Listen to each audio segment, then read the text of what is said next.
Hello students, welcome to my YouTube channel doctor Sanjay Om and in synth board lecture series first year chemistry chapter 5 के अंदर आज हम अपना नया जो टॉपिक है उससे स्टार्ट कर रहे हैं जिसका नाम है मैक्रोस्कोपिक प्रॉपर्टीज़। सो ये बेसिकली चैप्टर नंबर 5 का थर्ड टॉपिक है जिसे हम डिस्कस करें या यूँ समझेंगे थर्ड लेक्चर है जिसमें हम मैक्रोस्कोपिक प्रॉपर्टीज़ और इसकी टाइप्स को डिस्कस करेंगे कि कितनी तरह की प्रॉपर्टीज़ हैं और ये प्रॉपर्टीज़ बेसिकली क्या हैं, इनकी डेफिनेशंस क्या हैं।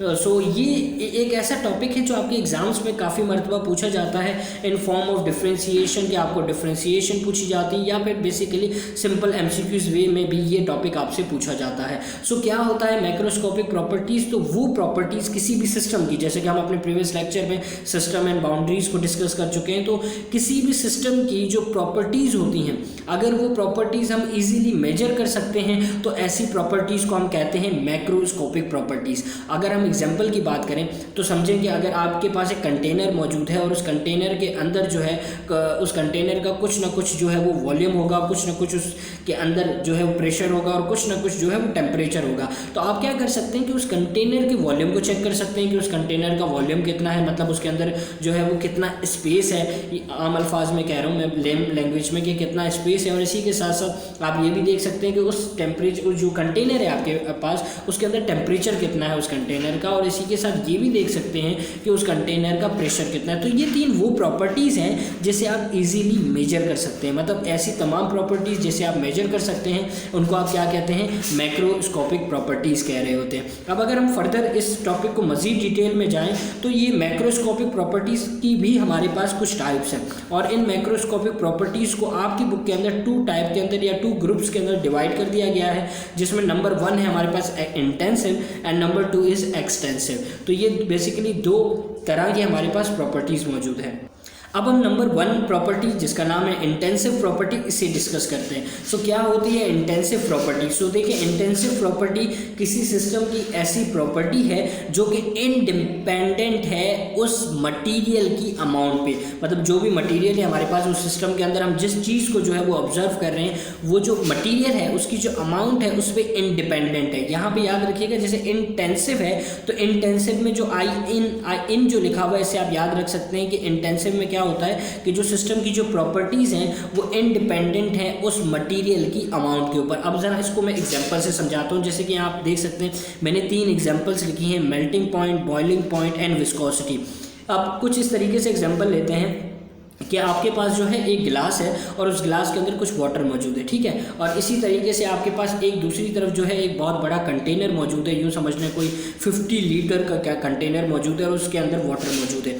अब आप क्या करते हैं कि उसमें से थोड़ा सा उस जो गिलास है उसे हीट अप करते हैं, मतलब उस वाटर को आप हीट करना चाहते हैं। जब आप उसे हीट करेंगे, ठीक है, तो जब आप उसे हीट करेंगे तो उसका जो है एक स्पेसिफिक बॉइलिंग पॉइंट होगा जिसके ऊपर वो बॉयल होगा, ठीक है। इसी तरीके से अगर आपके पास आइस मौजूद है तो आइस भी, जो आइस एक वाटर से मिलकर बनती है, ठीक है, तो आइस जो है उसका कोई स्पेसिफिक बॉइलिंग जो मेल्टिंग पॉइंट होगा। तो अगर हम यहाँ पे बॉइलिंग पॉइंट की एग्जाम्पल को देखें तो क्या था कि हमारे पास 2 तरह के कंटेनर थे, एक गिलास था और एक बहुत बड़ा कंटेनर था, दोनों के अंदर जो है वो वाटर मौजूद है। अब इन दोनों कंटेनर्स को जो है आप हीट करते हैं, एक आपके पास गिलास है और एक आपके पास 50 लीटर का कंटेनर है। जब आप दोनों कंटेनर्स को जो है वो हीट करेंगे तो हीट करने पे हमने ये देखना है कि किस टेम्परेचर पे ये वाटर जो है बॉयल होता है, एक गिलास के अंदर है और एक कंटेनर के अंदर। अब यहाँ देखें, गिलास और कंटेनर के वॉल्यूम में बहुत बड़ा डिफरेंस है क्योंकि गिलास 200 ml का है और यहाँ पे जो कंटेनर है वो 50 लीटर्स का है, और लेकिन दोनों के अंदर क्या मौजूद है, आपके पास वाटर मौजूद है।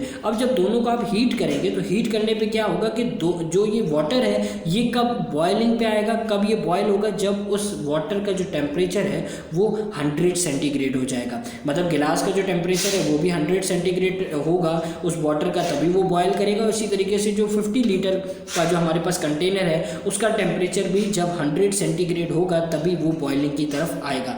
मतलब ये कि एक तरफ हमारे पास कम वाटर है और एक तरफ हमारे पास ज़्यादा वाटर है, लेकिन दोनों का जो बॉइलिंग पॉइंट है वो क्या है, सेम है। तो मतलब कि जो वाटर है, जो हमारे पास यहाँ मटेरियल क्या है, वाटर है, इसकी अमाउंट के ऊपर ये जो बॉइलिंग पॉइंट है ये एक प्रॉपर्टी है, ये इसके ऊपर इंडिपेंडेंट है। मतलब हमें इसको कोई फ़र्क नहीं पड़ता कि जो मटेरियल हम यूज़ करें उसका अमाउंट कितना है। इसी तरीके से विस्कोसिटी है। अब इसकी थोड़ी सी अलग से एग्जांपल देता हूँ।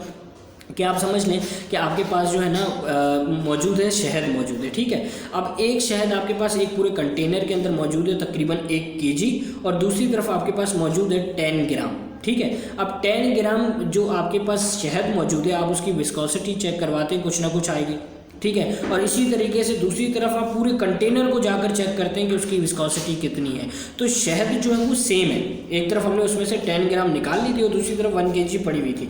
अब आपने उसमें से थोड़ी जो है वो शहद निकाली और उसकी जब प्रॉपर्टी आपने चेक की तो उसकी विस्कोसिटी की भी वैल्यू, जस्ट एग्जाम्पल समझ लें, कुछ 2 आ गई। और इसी तरीके से जो हमारे पास कंटेनर है जिसके अंदर 1 kg मौजूद है, उसकी भी 2 आ गई। मतलब ये कि दोनों की जो समझ लें कि जो प्रॉपर्टी है, जो उनकी विस्कोसिटी है वो सेम रही। शहद तो एक ही है लेकिन जो प्रॉपर्टी है वो सेम रही, क्योंकि उसके अमाउंट के ऊपर कोई फ़र्क नहीं पड़ता। एक तरफ हमने 1 kg लिया था और दूसरी तरफ हमने बहुत ज़्यादा अमाउंट के अंदर जो है शहद ली थी, लेकिन उससे कोई फ़र्क नहीं पड़ता, क्योंकि ये जो प्रॉपर्टीज़ हैं जैसे melting point, boiling point, viscosity, ये किसी भी मटीरियल की अमाउंट पे डिपेंड नहीं करती। मतलब आप 1 ग्राम लेंगे तब भी वही प्रॉपर्टी होगी उसकी, और जब ज़्यादा लेंगे तो भी वही प्रॉपर्टी होगी। इसके बरक्स हम आते हैं नेक्स्ट प्रॉपर्टी पे, जिसका नाम है एक्सटेंसिव। ये जो एक्सटेंसिव है, ये प्रॉपर्टी डिपेंड करती है किसी भी सब्सटेंस के अमाउंट के ऊपर। मतलब अगर वो सब्सटेंस आपके पास कम है, उसकी अमाउंट कम है, तो उसकी प्रॉपर्टी की वैल्यू में भी कुछ चेंजेस आएंगी, और अगर ज़्यादा है तो भी चेंजेस आएंगी। लेकिन इंटेंसिव के अंदर ऐसा कुछ नहीं था, कम है तो भी वही प्रॉपर्टी थी, ज़्यादा है तो भी वही प्रॉपर्टी। अब यहाँ पर जैसे एग्जाम्पल है हमारे पास वॉल्यूम, ठीक है। अब कोई चीज़ जो है वो हमारे पास ज़्यादा अमाउंट के अंदर है, ठीक है, ज़्यादा वॉल्यूम सब्सटेंस जो है वो ज़्यादा अमाउंट के अंदर है तो उसका वॉल्यूम ज़्यादा हो जाएगा।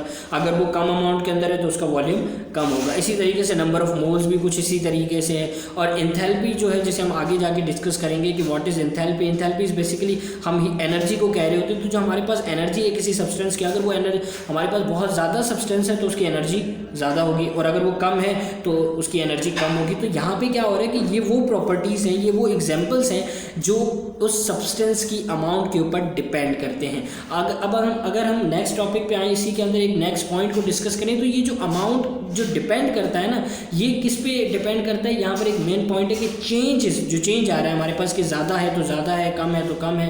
तो ये जो चेंज है ये प्रोपोर्शनल है change in the quantity of material. मतलब जितना ज़्यादा मटेरियल होगा उतनी ज़्यादा उसके अंदर चेंजेस होंगी, जितना कम मटेरियल होगा उतना कम जो है उसके अंदर चेंजेस आएंगी। जैसे कि ज़्यादा मटेरियल है तो वॉल्यूम ज़्यादा है, ठीक है, कम मटेरियल है तो कम वॉल्यूम है। सो बेसिकली दीज सब्सटेंसेस जिनके पास ये प्रॉपर्टीज़ है, मतलब ये वो एग्जांपल्स हैं, तो उनके पास कौन सी तरह की प्रॉपर्टीज़ होती हैं, उसे आप मैक्रोस्कोपिक की कौन सी प्रॉपर्टीज़ में लेकर आओगे, एक्सटेंसिव में। और याद रखिएगा कि मैक्रोस्कोपिक प्रॉपर्टीज़ वो होती हैं जिसे आप मेजर कर सकते हो, जैसे एक्सटेंसिव और इंटेंसिव, ये दोनों, जिसमें एक डिपेंड करता है और एक इंडिपेंडेंट करता है। तो आई होप कि ये टॉपिक आपको समझ आया होगा। अपना फीडबैक जरूर दीजिएगा और मुझे अपनी दुआ में याद रखिए।